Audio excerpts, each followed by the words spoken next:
Over the years, I've been birding for 40 years, something like that. The reed warblers have been a source of constant consternation, I suppose. How to identify them was a time you could only sort some of them out if they were trapped, and sometimes even then it was a problem. Since then we've learnt a lot, although why on earth have I tackled 4 of them? Must be nuts, but here we go. Reed warbler, European reed warbler, marsh warbler, Bly's reed warbler, and the new kid on the block, the Caspian reed warbler. And let's dive in with a question. Which one is this? What species, what taxon do you think this one is? Have a little bit of a look at it. As I said, they're not always so easy. Now here's a typical view of a European reed warbler in the autumn, thanks to Mark Thomas. There's a bunch of things I usually see in them. First thing that strikes you is the face, is the eye ring stands out, and the foresupercilium looks rather thin and buffy, so the eye ring is what grabs your attention. And then overall they're a kind of rich brown, a rusty wash almost brown, and some white in the underparts, but lots of kind of lovely fawny colours underneath. And they look oily, and you'll see what I mean by that in a minute. Here's a close-up. Thanks to Jim Nicholson, another European reed warbler. Lovely warm underneath, lots of colour on here. Buffy, rich colour, and a prominent white eye ring. There's another one. Look how the eye ring sticks out on the European reed warbler. Learn the common species. Whenever I used to guide in Shetland, that's the thing we would do. Take people through what the normal reed warbler looks like, whatever habitat it's in. Again, I use your own language. I always call this oily looking, where the dark, oily centres and contrast very strongly, and they just have this kind of that feel for me. Here's another one, oily. Maybe you don't disagree. Rusty rump as well, and again, see how the eye ring hangs out, sticks out, and again, it's sort of buffy in the foresupercilium. And another one. Thanks to all the guys for these different photographs. Pretty typical autumn European, young European reed warbler. And then you see something different, and this, I only had a glimpse of it, but it's lots of practice with the other ones, with the common species, and you just go, it's a Bly's reed warbler.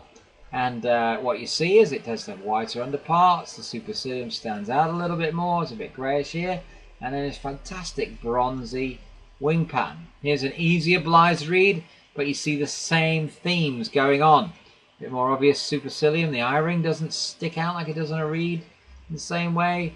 Or the greyish or olivey above the old bronzy wing panel. See the book for more descriptions of all of this kind of stuff. One I found with the group a few years ago. All the same features, Bly's reed warbler. Let's move on.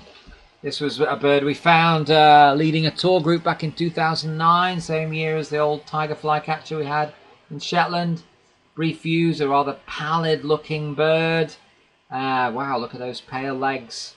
And you can't really see it, but it had a long primary projection. It's a marsh warbler, a young marsh warbler.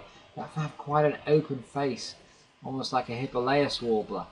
And this from Ottenby shows quite nicely the difference between a young reed and a young marsh in the autumn. There's the reed, all the features I've talked to you about, the face and the upper parts and the underparts. Here's the marsh, much paler, pallidy underneath, big open face on it, and more of a kind of olivey tones above. Here is a marsh I found 2013 on Fetler.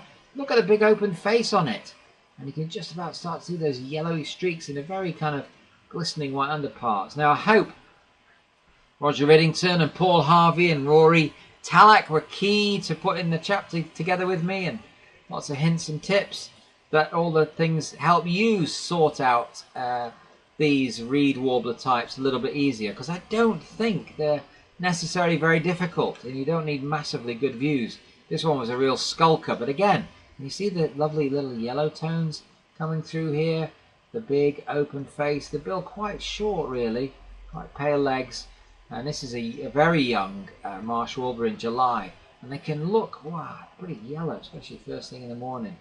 Again, there's that same marsh warbler. Look at the nice long primary projection, lots of pale tips, and Lots of yellowiness going on underneath. Now then, what's this one?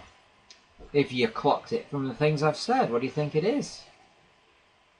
Well, it's sort of nice and white underneath, bit of an open supercilium, and greyish, maybe olivey, bit of a rusty wing panel. You might jump in for Blythe's Reed Warbler, which would hardly be surprising because it looks kind of like one.